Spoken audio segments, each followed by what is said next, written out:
السلام علیکم ورحمۃ اللہ وبرکاتہ۔ بسم اللہ الرحمن الرحیم، والحمد للہ رب العالمین، والصلاة والسلام علی رسول اللہ وعلی آلہ واصحابہ واتباعہ الی یوم الدین، اما بعد۔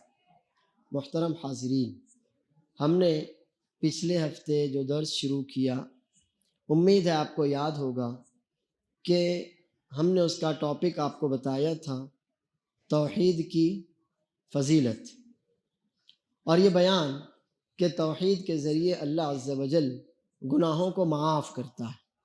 ہم نے الحمدللہ یہ بھی جانا، سیکھا اور سمجھا ہے کہ توحید ہی وہ بنیادی چیز ہے جس کے گرد تمام انبیاء علیہم السلام کی دعوت گھومتی رہی۔ توحید ہی ہمارے دین کی بنیاد ہے، اور اللہ عز و جل کے یہاں کامیابی کی ضمانت توحید ہی ہے۔ اگر کوئی آدمی اللہ عز و جل سے توحید پر ملاقات کرے گا تو انشاءاللہ اللہ تعالیٰ کی رحمت اسے ضرور بضرور حاصل ہوگی۔ ہم اپنے اسی تیسرے درس کو آج آگے بڑھاتے ہیں۔ مجھے امید ہے کہ پچھلے درس میں ہم نے جو حدیث آپ کے سامنے رکھی تھی، رسول اللہ صلی اللہ علیہ وسلم کا فرمان مبارک، من شہید اللہ الہ الا اللہ وحدہ لا شریک لہ وان محمدا عبدہ ورسولہ وان عیسیٰ عبد اللہ ورسولہ وکلمتہ القاہا الی مریم وروح منہ والجنة حق والنار حق ادخلہ اللہ الجنة علی ما کان من العمل۔ صحیح بخاری اور صحیح مسلم کی یہ روایت ہم نے پچھلے ہفتے سیکھی تھی، سمجھی تھی، اور مجھے امید ہے کہ انشاءاللہ اس تعلق سے کافی کچھ باتیں جو ہمارے درس میں آئی تھیں آپ کے ذہن نشین ہو گئی ہوں گی۔ ہم اپنے اسی درس کو آگے بڑھاتے ہیں، اور آج ہمارے سامنے دو روایتیں ہیں۔ پہلی حدیث صحیح بخاری اور صحیح مسلم ہی کی روایت سے ہے، جس کے راوی عتبان بن مالک انصاری رضی اللہ عنہ ہیں۔ چھوٹی سی مختصر سی حدیث ہے جس میں صرف توحید کی فضیلت ہمارے سامنے رکھی گئی۔ وہ کہتے ہیں کہ رسول اللہ صلی اللہ علیہ وسلم نے فرمایا، فَإِنَّ اللَّهَ حَرَّمَ عَلَى النَّارِ مَنْ قَالَ لَا إِلَٰهَ إِلَّا اللَّهُ يَبْتَغِي بِذَلِكَ وَجْهَ اللَّهِ۔ عتبان بن مالک رضی اللہ عنہ کہتے ہیں کہ رسول اللہ صلی اللہ علیہ وسلم نے فرمایا، فَإِنَّ اللَّهَ حرم علی النار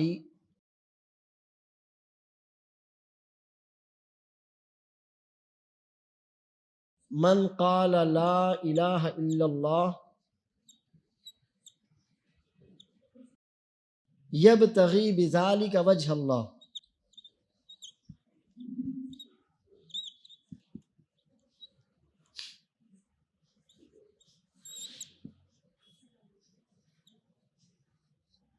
یہ حدیث ہے۔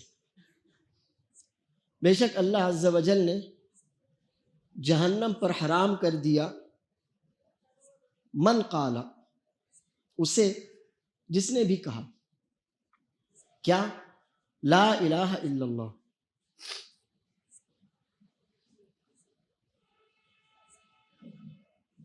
جس نے بھی لا الہ الا اللہ کہا، اللہ تعالیٰ نے اسے جہنم پر حرام کر دیا۔ مگر بات اتنی ہی نہیں، ایسے تو کوئی بھی لا الہ الا اللہ کہہ دے، کوئی بھی، ایک کافر بھی پڑھ دے، منافق پڑھے، ملحد پڑھے، دہریہ پڑھے، کوئی بھی پڑھے، نہیں، ایسی بات نہیں۔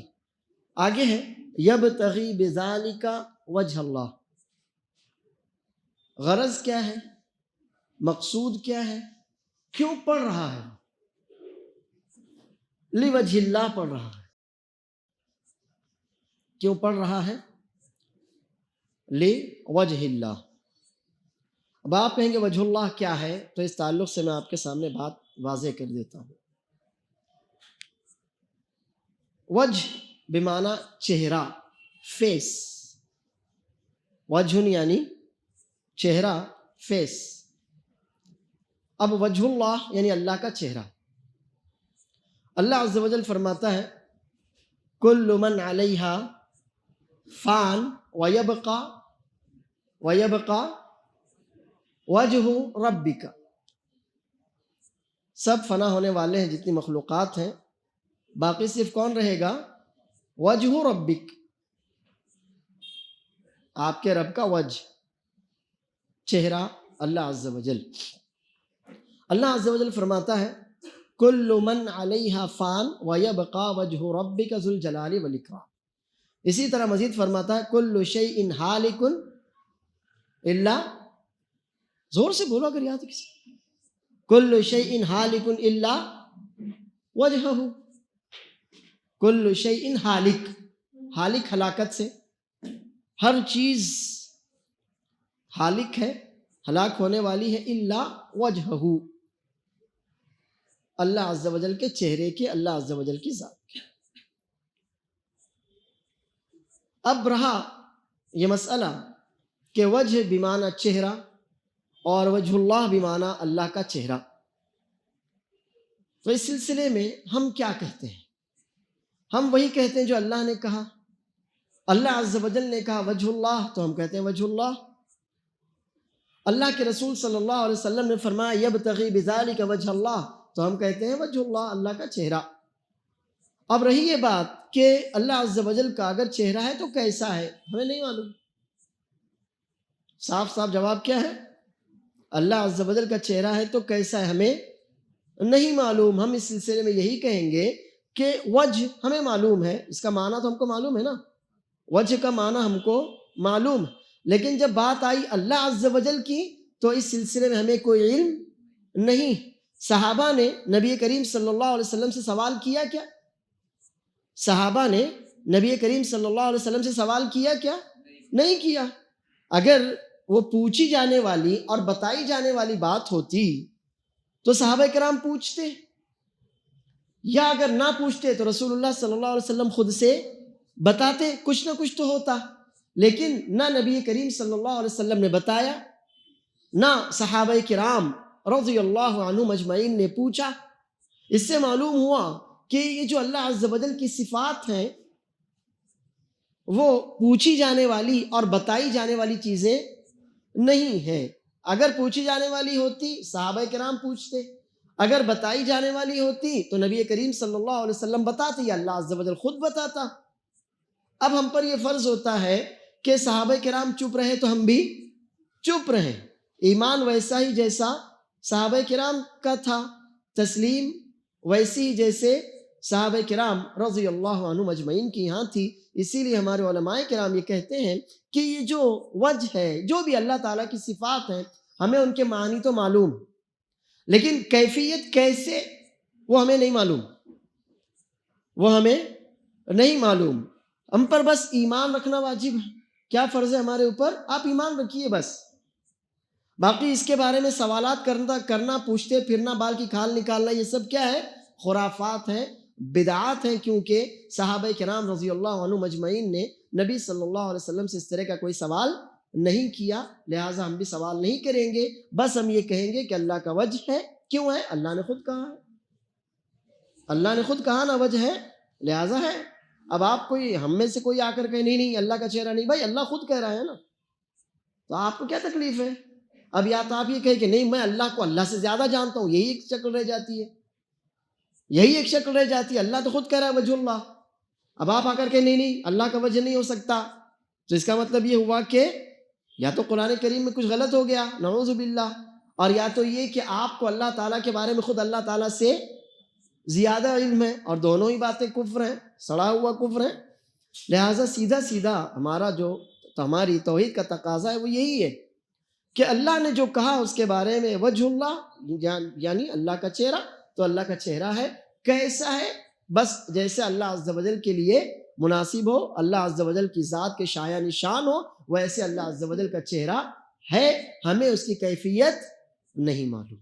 یہ ہے ہمارا عقیدہ۔ اب جب یہ بات آپ کی سمجھ میں آ گئی تو یہ جان لیجئے کہ اللہ عز و جل کو دنیا میں دیکھا جانا تو ممکن نہیں ہے۔ اگر دنیا میں دیکھا جانا ممکن ہوتا تو موسیٰ علیہ السلام اس کے حقدار تھے۔ اگر دنیا میں اللہ تعالیٰ کو دیکھا جانا ممکن ہوتا تو اس کا حقدار کون تھا؟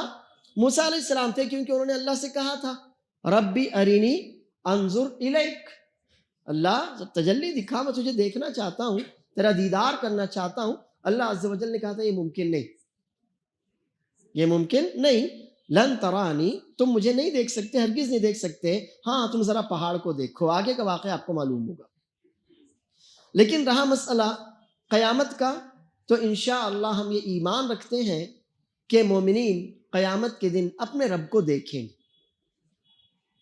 ہم یہ ایمان رکھتے ہیں کہ مومنین قیامت کے دن انشاءاللہ اپنے رب کو دیکھیں گے۔ اللہ کے رسول صلی اللہ علیہ وسلم کے بہت سے فرامین اس سلسلے میں، مثلا ایک حدیث آپ فرماتے ہیں انکم سترون ربکم کما ترون الشمس لیس دونہا سحاب وکما ترون القمر لیلۃ البدر لیس دونہ سحاب هل تضامون فی رؤیتہ۔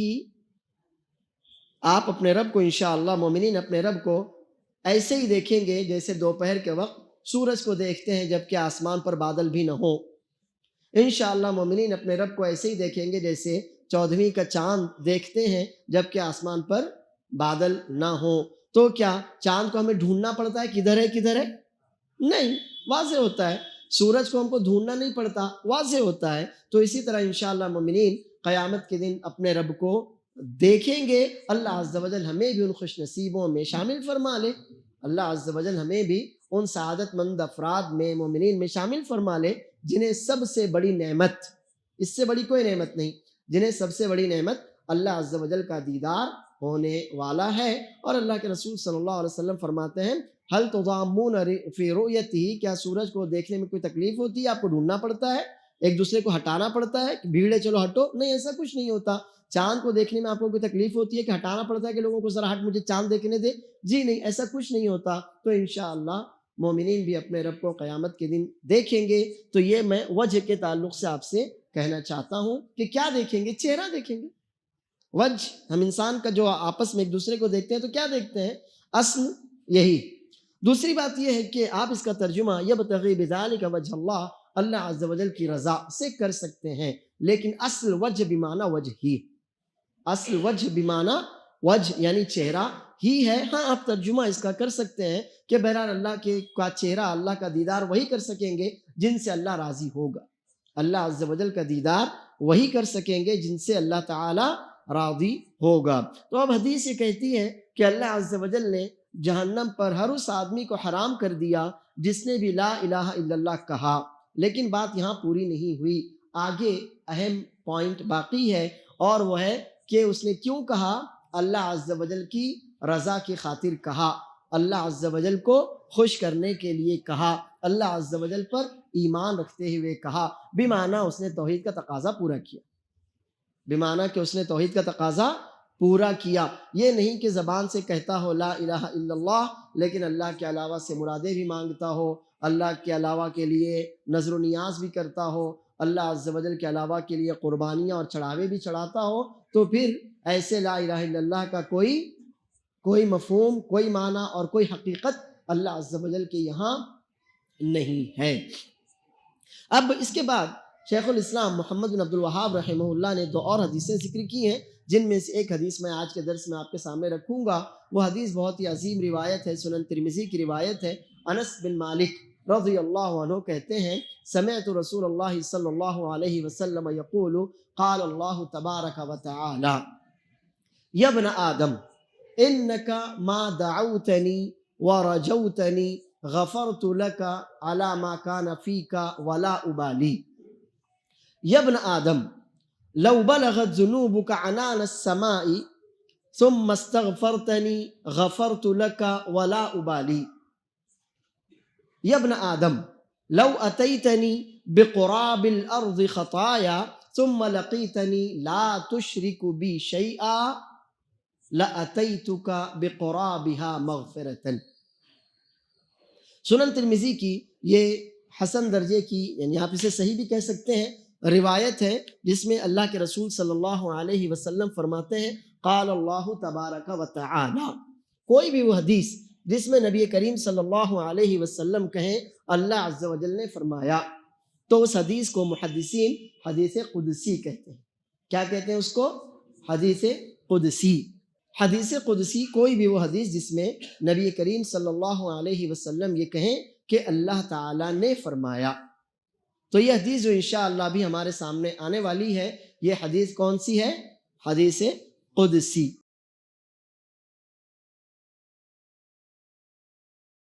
قدوس سے حدیث قدسی یہ حدیث ہے. انس بن مالک رضی اللہ عنہ اس حدیث کے راوی ہیں. وہ کہتے ہیں کہ میں نے رسول اللہ صلی اللہ علیہ وسلم کو فرماتے ہوئے سنا. آپ نے کیا فرمایا؟ اللہ عز و جل نے فرمایا. اللہ عز و جل نے فرمایا. حدیث کے 3 ٹکڑے ہیں، میں انشاءاللہ تینوں آپ کے سامنے رکھتا ہوں. یا ابن آدم، اے اولاد آدم، آدم کے بیٹے، آدم کی اولاد، اے انسان، انک ما دعوتنی، تم جب تک مجھ سے دعا کرتے رہو گے، ورجوتنی، مجھ سے امید رکھو گے. دعا امید کے ساتھ، ہم اللہ عز و جل کی عبادت کریں امید کے ساتھ، ہم اللہ تعالیٰ سے مانگیں امید کے ساتھ، اس لیے کہ اللہ عز و جل کے یہاں مایوس لوگوں کا کوئی مقام نہیں ہے. جو اللہ عز و جل سے مایوس ہو جائے تو پھر اللہ عز و جل کو بھی کوئی پرواہ نہیں کہ اس کو زبردستی امید دلاتا رہے. تو ضروری ہے کہ ہم اللہ سے مانگیں تو اس امید کے ساتھ کہ اللہ ضائع نہیں کرے گا. زکریا علیہ السلام نے بھی اللہ عز و جل سے دعا مانگی تھی، تو اللہ عز و جل نے ان کی دعا نقل کی ہے. کاف ہا یا عین صاد ذکر رحمت ربک عبدہ زکریا اذ نادى ربہ نداء خفیا قال رب انی وہن العظم منی واشتعل الرأس شیبا ولم اکن بدعائک ربی شقیا. انہوں نے اپنے رب سے دعا مانگی، اللہ بوڑھا ہو گیا، نبوت کا کوئی علم نبوت کا وارث چاہیے، میرے بعد میری قوم کو تیری طرف بلانے والا مجھے وارث چاہیے. اب تو میں بالکل بڑھاپے کی اور مایوسی کی عمر جو ہوتی ہے جب انسان ماں یا باپ بننے کے قابل نہیں ہوتا، اب تو میں اس عمر کو جا پہنچا ہوں. لیکن وَلَمْ أَكُمْ بِدُعَائِكَ رَبِّ شَقِيًّا، میرے رب تجھ سے دعا مانگنے کے بعد تو میں کبھی محروم نہیں رہا، اب کیسے محروم رہ سکتا ہوں؟ یہ میرے رب تجھ سے دعا مانگوں اور محروم رہوں، ایسا نہیں ہو سکتا. یہ ہے امید. اسی لیے امید کبھی نہیں چھوڑنا چاہیے، امید کبھی نہیں چھوڑنا چاہیے. اور اگر امید اللہ عز و جل سے ہو تو اللہ رب العالمین اپنے بندے کو ضائع نہیں کرتا، اللہ عز و جل اپنے بندے کی امید ٹوٹنے نہیں دیتا. تو یہاں اس حدیث میں آپ کے سامنے یہی ہے، یا ابن آدم، اے انسان، انک ما دعوتنی ورجوتنی، رجا امید، جب تک تو مجھ سے دعا مانگتا رہے، مجھ سے امید رکھتا رہے گا، غفرت لک، تجھے بخشتا رہوں گا. ان ربک واسع المغفرہ، ان ربک واسع المغفرہ، آپ کا رب اتنی کشادہ مغفرت والا ہے کہ ہم اور آپ اس کا تصور نہیں کر سکتے. اب اللہ عز و جل کا فرمان مبارک حدیث قدسی کہ جب تک تم مجھ سے دعا مانگتے رہو گے امید کے ساتھ، الدعاء مع الرجاء، امید کے ساتھ دعا ہونا چاہیے. نہیں کہ بس مانگ رہے قبول ہوگی نہیں ہوگی، نہیں ایسا نہیں، پھر اللہ کو کوئی ضرورت نہیں پڑی. یا مانگ رہے ہیں بس ایک روٹین ورک کی طرح، تو پھر اللہ عز و جل کو ضرورت نہیں. آپ دعا مانگیں پوری امید کے ساتھ، اللہ پر یقین اور بھروسے کے ساتھ.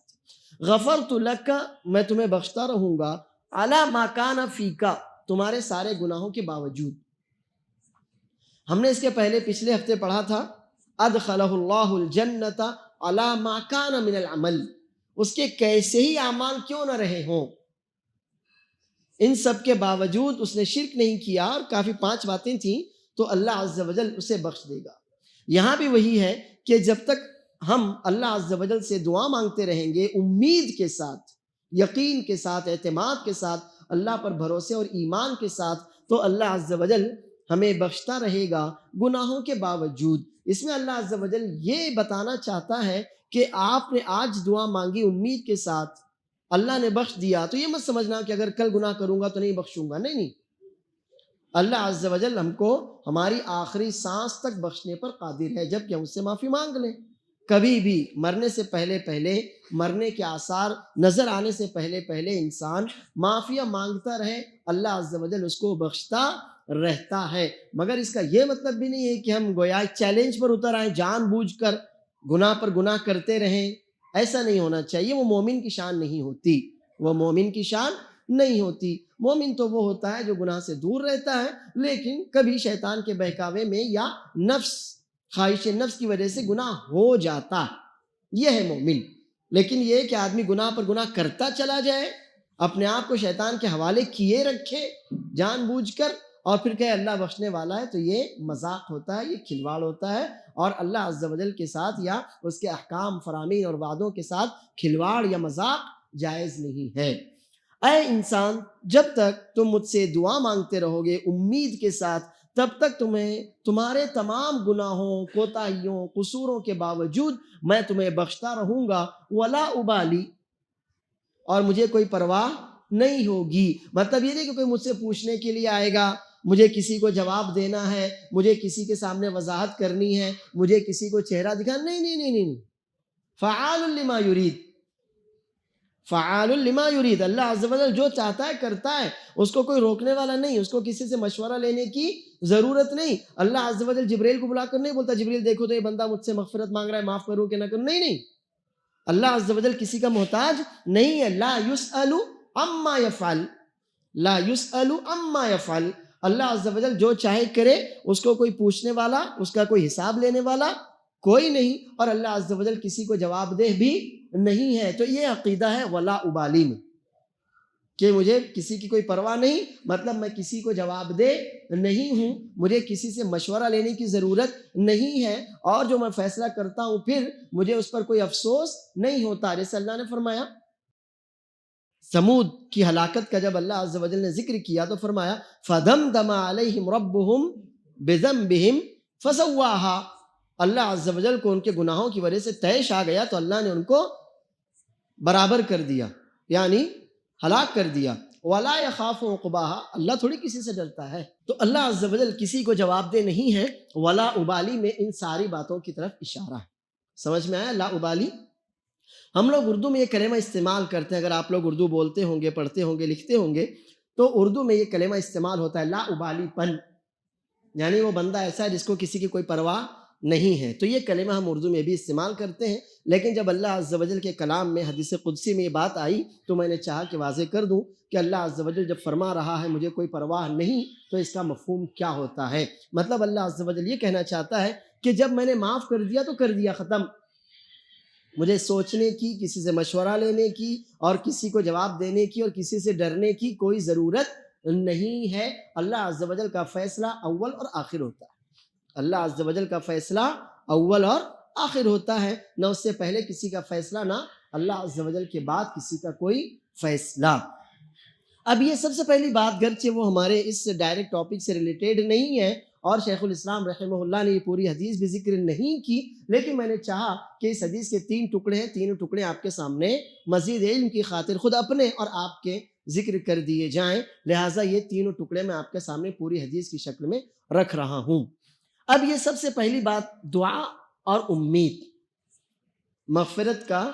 مغفرت کے جو بہت سے اسباب اللہ نے ہمیں بتائے ہیں، ان میں سب سے پہلا سبب ہے دعا اور امید۔ امید کے ساتھ دعا مانگیے، اللہ عز و جل نے کہا وہ آپ کو بخش دے گا تو بخش دے گا، یہ کہا کہ تمہارے سارے گناہوں کے باوجود بخش دے گا تو بخش دے گا، یہ کہا کہ پھر اللہ کو کسی کی کوئی پرواہ، کسی سے مشورہ لینے کی ضرورت، کسی کو جواب دینے کی کوئی حاجت نہیں ہے، تو یقیناً ایسا ہی ہے۔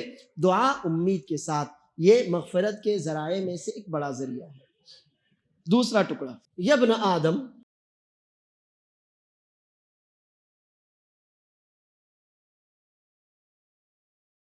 لو بلغت ذنوبك عنان السماء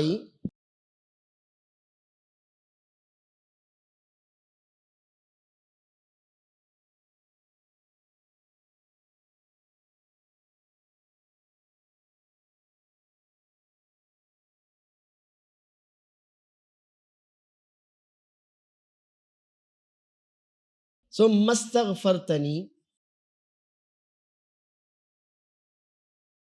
غفرت لك ولا ابالی۔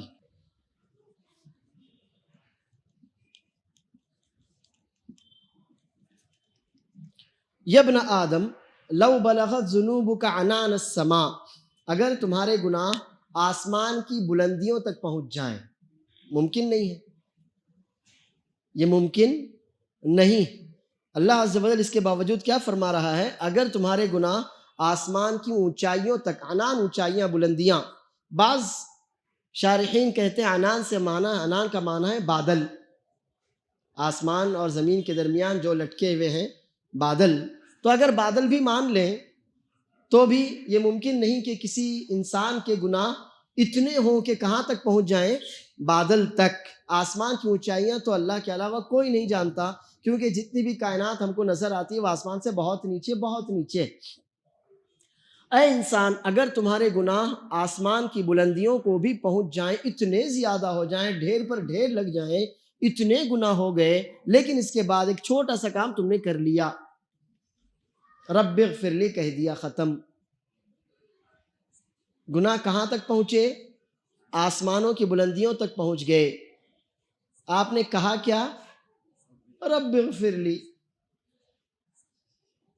دو سجدوں کے درمیان ایک بار کہہ دیا رب اغفر لی، سجدے میں ایک بار کہہ دیا سبحانک اللہم و بحمدک اللہم اغفر لی، ایک بار۔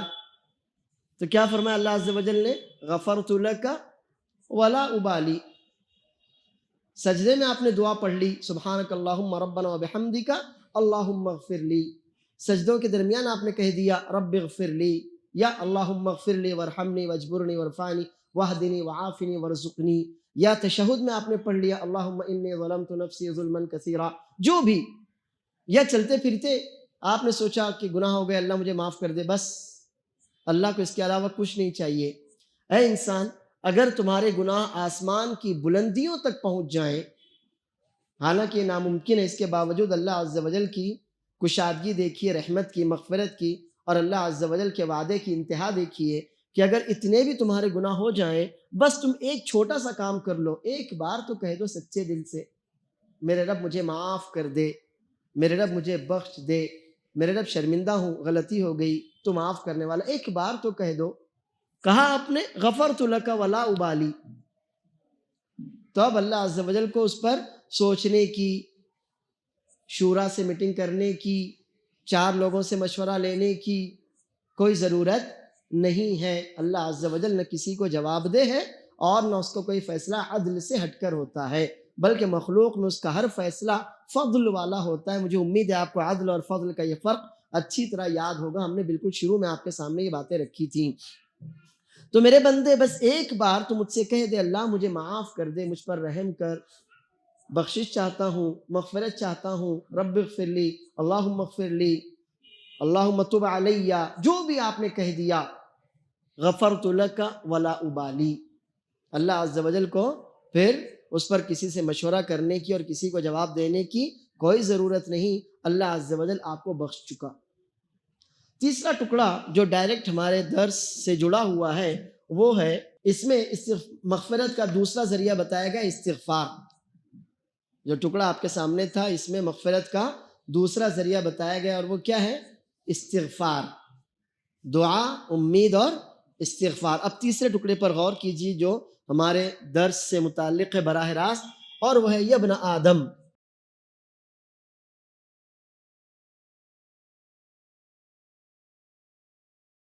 لو اتیتنی بقراب الارض خطایا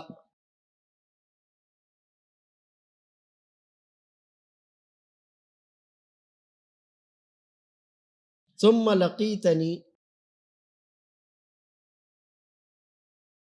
لا تشرک،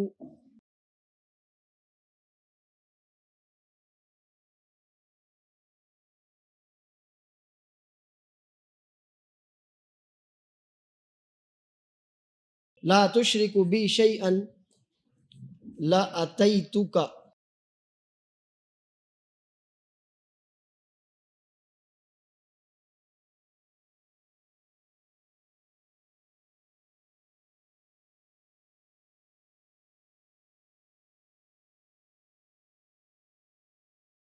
دھیان دیجئے، لو اتیتنی، اگر تم میرے پاس آؤ، جانا تو اللہ کے پاس ہی ہے، انا للہ و انا الیہ، اللہ کی طرف ہی ہم کو پلٹ کر جانا ہے۔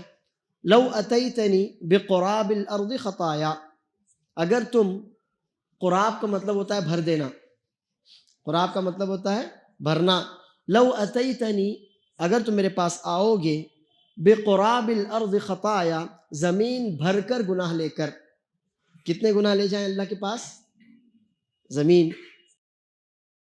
زمین بھر کر، یعنی اگر گناہ، اللہ عز و جل، اللہ بچائے، اگر کسی کے گناہ کو سالڈ کر دے، نظر تو نہیں آتے نا کوئی گناہ کیا آپ نے، لیکن اللہ عز و جل قادر ہے، جس نے جو گناہ کیا اس کے سارے گناہوں کا ڈھیر لگا دے، یہ آپ نے یہ چوری کی، یہ چوری، یہ ڈاکہ ڈالا، یہ ڈاکہ، یہ جھوٹ بولے، یہ جھوٹ، تو اگر پورے گناہ اس طرح سے ڈھیر پر ڈھیر لگا دیے جائیں تو بھی زمین نہیں بھر سکتی کسی شخص کے گناہوں سے، تو بھی کسی بھی، اللہ محفوظ رکھے ہمارے گناہوں کو، معاف کرنے، گناہ گار تو بہت ہیں، تو بھی کسی شخص کے گناہ اتنے نہیں ہو سکتے کہ زمین بھر جائے۔ لیکن سنیے، اے ابن آدم، اے انسان، اگر تو زمین بھر کر گناہ لے کر بھی میرے پاس آیا نا تو اتنا یاد رکھنا، ثم لقیتنی لا تشرک بی شیئا، بس اتنا کرنا، اس حال میں مجھ سے ملنا کہ تو نے میرے ساتھ کسی کو شریک نہ کیا ہو، بس اگر شریک ٹھہرایا ہوگا تب تو معاملہ ختم ہے، لیکن اگر شریک نہیں کیا ہوگا، جو مجھے تجھ سے چاہیے تو وہ یہ ہے، اگر تو اس حال میں مجھ سے ملے گا کہ تو نے میرے ساتھ کسی کو بھی شیئن، ہم نے آپ کو اس کے پہلے سمجھایا تھا، کوئی بھی چیز، جاندار ہو بے جان ہو کچھ بھی ہو، کسی بھی طرح کا شرک کوئی بھی ہو، بڑا ہو چھوٹا ہو، کوئی بھی شرک آپ نے نہ کیا ہو، تو اللہ عز و جل کیا کرے گا؟ لا اتیتک، میں بھی تمہارے پاس آؤں گا۔ اتا یاتی عربی زبان کا لفظ ہے، اس کا مطلب ہوتا ہے آنا۔ لَأَتَيْتُكَ بِقُرَابِهَا مَغْفِرَةً، اتا بی لانا، اگر تم زمین بھر کر مجھ سے زمین بھر کر گناہ لے کر میرے پاس آؤ گے، لیکن بس اتنا خیال رکھنا کہ تم نے کسی بھی طرح کا چھوٹا بڑا، ظاہر چھپا ہوا، کوئی بھی شرک نہیں کیا ہوگا، تو وعدہ ہے، لَأَتَيْتُكَ بِقُرَابِهَا مَغْفِرَةً، زمین بھر کر مغفرت لے کر میں تم سے ملوں گا، زمین بھر کر مغفرت لے کر میں تمہارے پاس آؤں گا۔ دیکھیے حدیث کے 3 ٹکڑے ہیں، تینوں میں سے تیسرا ٹکڑا آپ اس پر دھیان دیجیے۔ پہلے ٹکڑے میں اللہ عز و جل نے کہا تھا کہ معاف کر دوں گا، کوئی پرواہ نہیں ہوگی، دوسرے ٹکڑے میں بھی یہی کہا تھا معاف کر دوں گا، لیکن تیسرے ٹکڑے میں کیا کہا؟ یعنی یہ معافی جو ہوگی نا وہ کیسی ہوگی جس کی کوئی انتہا نہیں، یہ معافی کیسی ہوگی جس کی کوئی انتہا نہیں، مگر کب ہوگی؟ توحید پر مرو گے تب ہوگی۔ کب ہوگی؟ توحید پر اگر کسی شخص کی موت ہوئی تب اللہ عز و جل کی طرف سے اتنی کشادہ معافی مل سکتی ہے۔ اے انسان، اگر تم زمین بھر کر گناہ لے کر بھی میرے پاس آئے، بس اتنا کہ تم نے میرے ساتھ کچھ بھی شرک نہیں کیا ہوگا، توحید پر تمہاری موت ہوئی ہوگی، تو میں بھی زمین بھر کر مغفرت لے کر تم سے ملوں گا۔ اس ٹکڑے میں ہم کو گناہوں کی معافی کا تیسرا ذریعہ، بلکہ چوتھا ذریعہ، اگر آپ پہلے 3 مان لیں تو چوتھا ذریعہ بتایا گیا، اور وہ ہے توحید پر موت۔ اس ٹکڑے میں ہم کو اپنے گناہوں کی معافی کا چوتھا ذریعہ بتایا گیا، اور وہ ہے توحید۔ توحید ہمیشہ فائدہ دیتی ہے، اگر ایک آدمی کافر ہو، ایمان لے آئے تو اس کے گناہ معاف ہو جاتے ہیں۔ عمرو بن عاص بڑے جرنیل بہادر صحابہ کرام میں سے تھے، فاتح مصر ان کا لقب بھی آپ جانتے ہوں گے۔ وہ کہتے ہیں میں اللہ کے رسول صلی اللہ علیہ وسلم کی خدمت میں حاضر ہوا، صحیح مسلم کی روایت ہے، اور کہا یا رسول اللہ صلی اللہ علیہ وسلم ابسط یمینک لابایعک، اپنا ہاتھ پھیلائیے، داہنا ہاتھ پھیلائیے کہ میں آپ سے بیعت کر سکوں اسلام پر، ہجرت پر۔ فبسط النبی صلی اللہ علیہ وسلم یدہ فقبضت یدی، نبی کریم صلی اللہ علیہ وسلم نے ہاتھ پھیلایا تو میں نے اپنا ہاتھ پیچھے کھینچ لیا۔ تو نبی کریم صلی اللہ علیہ وسلم نے پوچھا ما لک یا عمرو کیا ہو گیا؟ تو میں نے کہا ارید ان اشترط، میں ایک شرط لگانا چاہتا ہوں۔ قال تشترط ماذا، کیسی شرط؟ یعنی ایمان لانا چاہتے ہو کہ شرط لگانا چاہتے ہو؟ یہ کیا بات ہوئی؟ دراصل معاملہ یہ تھا کہ عمرو بن عاص رضی اللہ عنہ، ان کے بیٹے عبداللہ بھی صحابی ہیں، عبداللہ بن عمرو، تو عمرو بن عاص عاص بن وائل کو تو سنا ہی ہوگا آپ نے، اگر تھوڑی سی بھی سیرت پڑھی ہے مکی زندگی، عاص بن وائل۔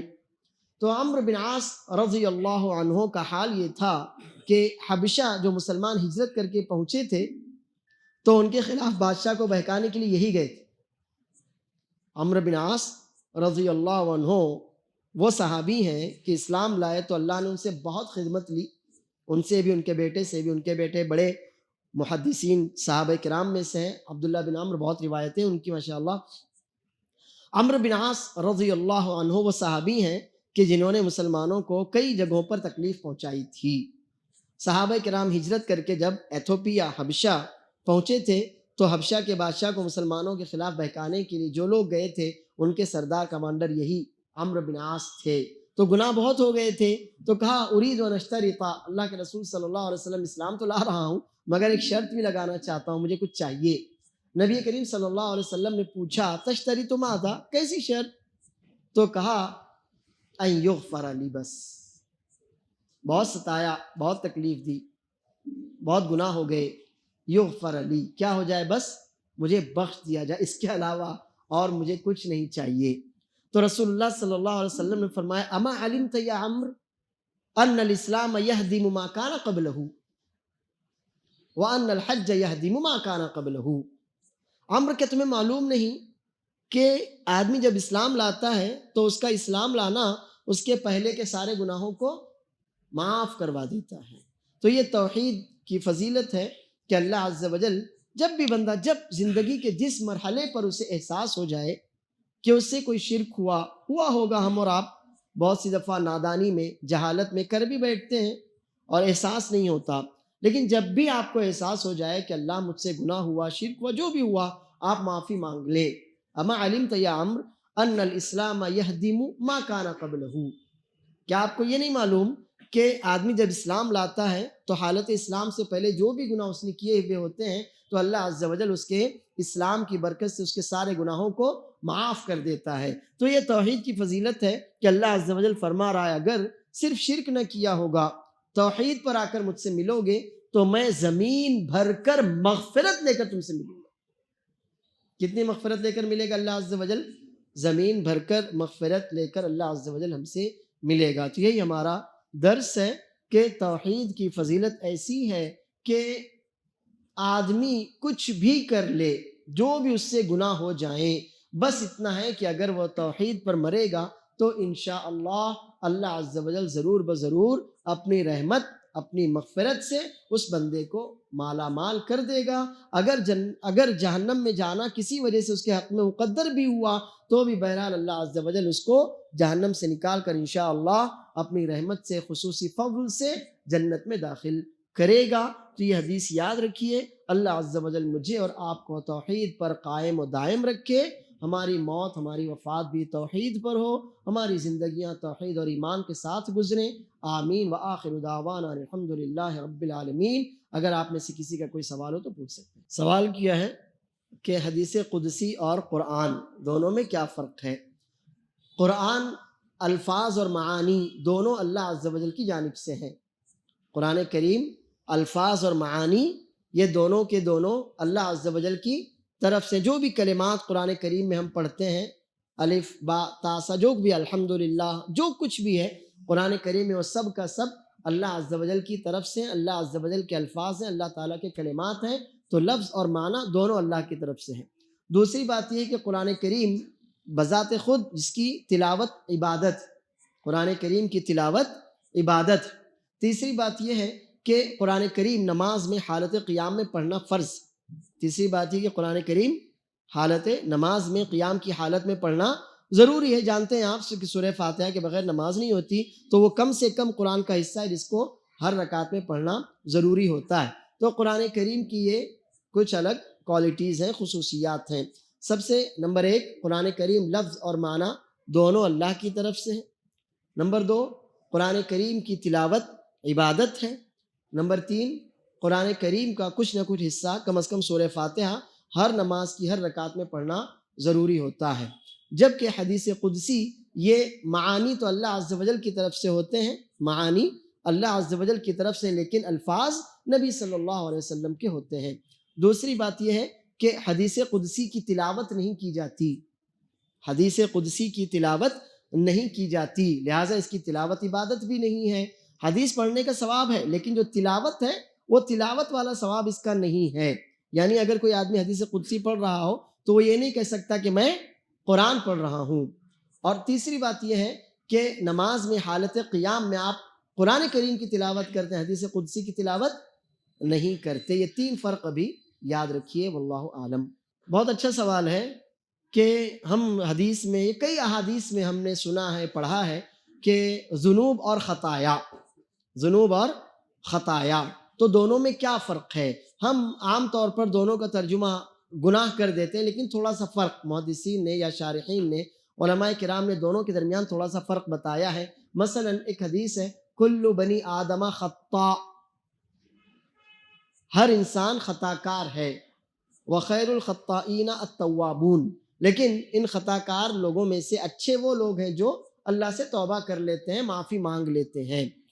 خطا جو ہو جائے، جو کیا ہو جائے، ہو گئی کہتے ہیں نا، غلطی ہو گئی، اس کو کیا کہیں گے؟ خطا۔ اور جو کیا جائے اس کو کہیں گے ذنب، ذنوب۔ کیا کہیں گے اس کو؟ ذنب، ذنوب۔ تو یہ جب باریک فرق ہے، ورنہ دونوں کو ایک دوسرے کے معنی میں ہم استعمال کرتے ہیں۔ خطایا گناہ، جیسے اللہم باعث بینی و بین خطایا کما باعدت بین المشرق والمغرب، اللہم نقنی من خطایا کما ینقی الثوب الابیض من الدنس، اللہم اغسلنی من خطایا بالماء والثلج والبرد۔ تو دونوں ایک دوسرے کے معنی میں بھی آتے ہیں، خطا بمعنی گناہ اور ذنوب بمعنی ذنب بمعنی گناہ۔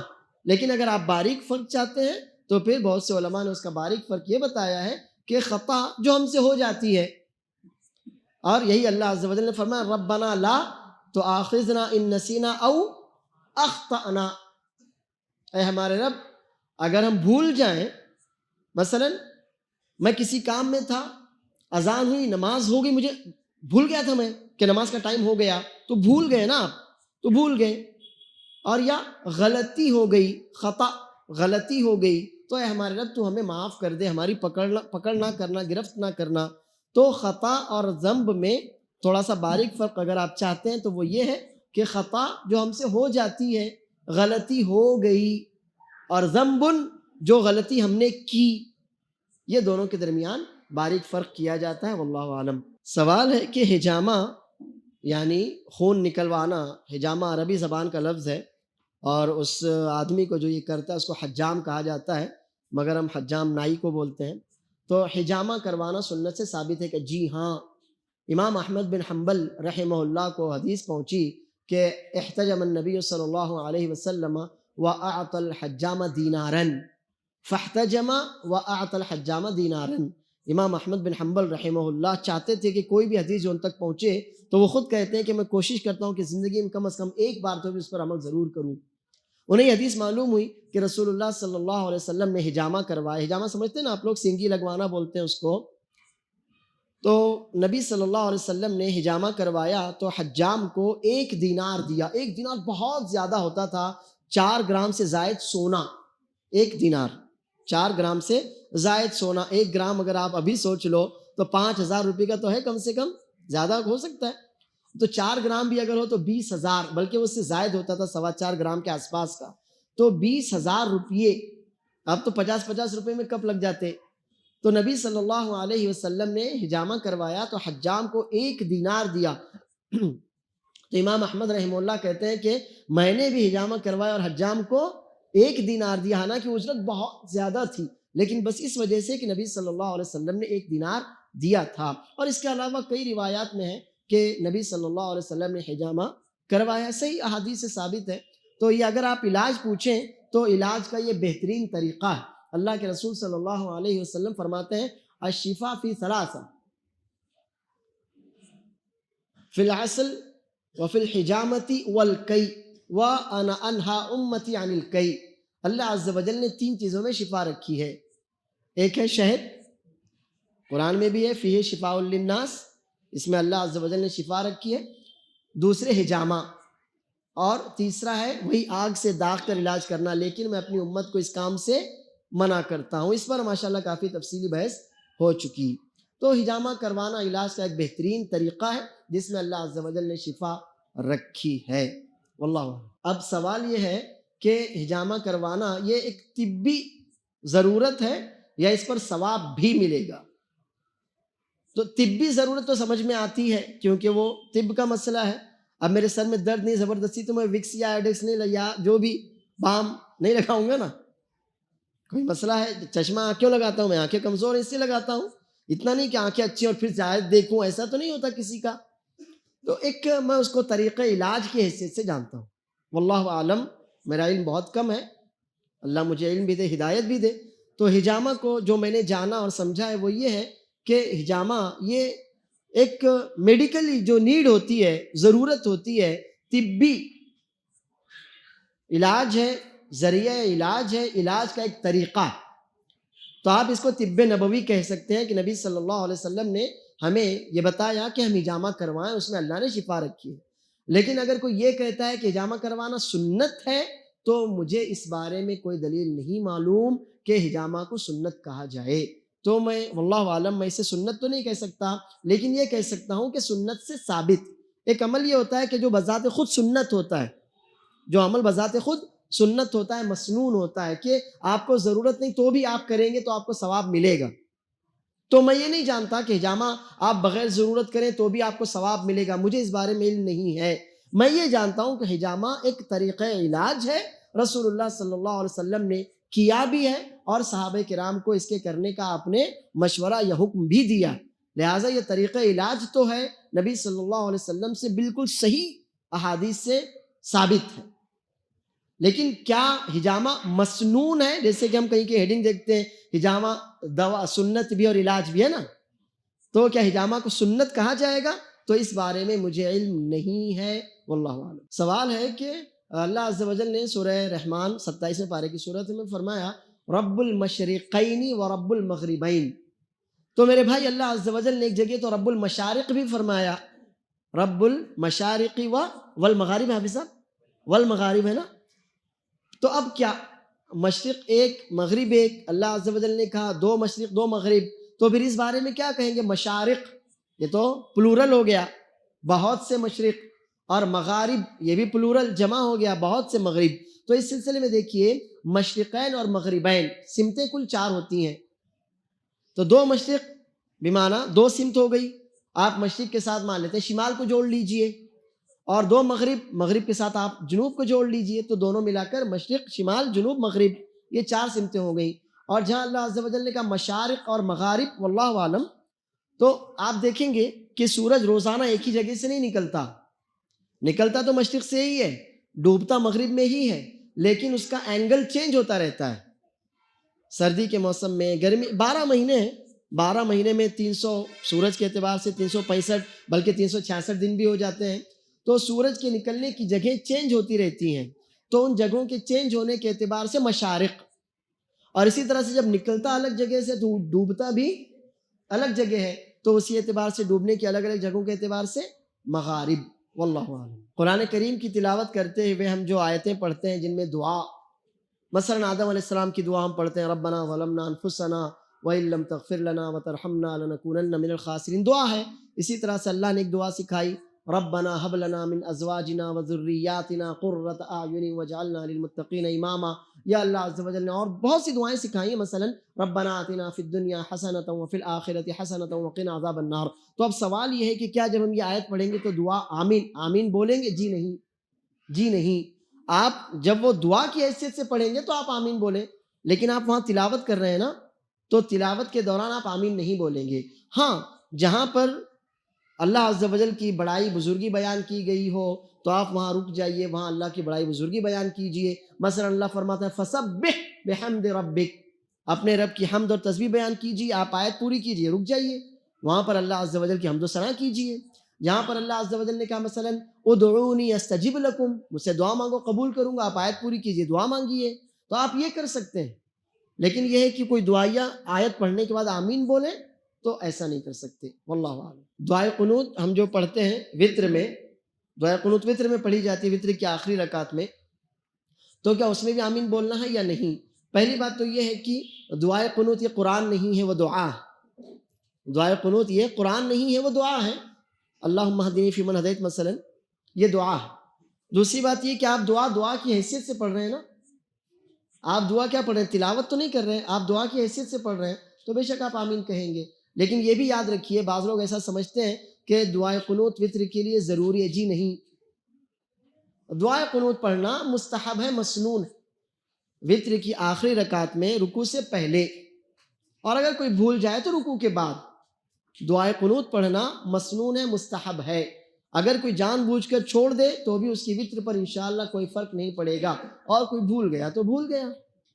تو دعائے قنوت یہ دعا ہے، دعا کی حیثیت سے پڑھ رہے ہیں، مانگ رہے ہیں، تو اس پر آپ آمین کہیں گے. واللہ اعلم. نماز میں اگر ہم قرآن کریم پڑھ رہے ہوں اور کوئی آیت آ جائے مثلاً، تو کیا اس کا جواب دیا جائے گا؟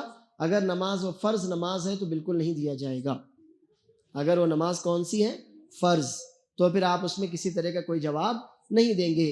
لیکن جو نفل نماز ہے، سنت نماز ہے مثلاً، تو رسول اللہ صلی اللہ علیہ وسلم جب رات میں تہجد کی نماز پڑھتے تھے تو جب بھی آپ کوئی دعائیہ آیت پڑھتے تو دعا مانگتے، کوئی ایسی آیت پڑھتے جس میں جنت کا تذکرہ ہو تو اللہ سے جنت مانگتے، کوئی ایسی آیت پڑھتے جس میں جہنم کا ذکر ہو تو جہنم سے اللہ تعالیٰ کی پناہ مانگتے، کوئی ایسی آیت ہو جس میں اللہ تعالیٰ کی تسبیح، تعریف، بڑائی بیان کی گئی تو وہاں رک جاتے، اللہ تعالیٰ کی تسبیح بیان کرتے. تو نفل میں تو یہ بات سمجھ میں آتی ہے، لیکن فرض میں اس طرح کی کوئی روایت مجھے نہیں معلوم.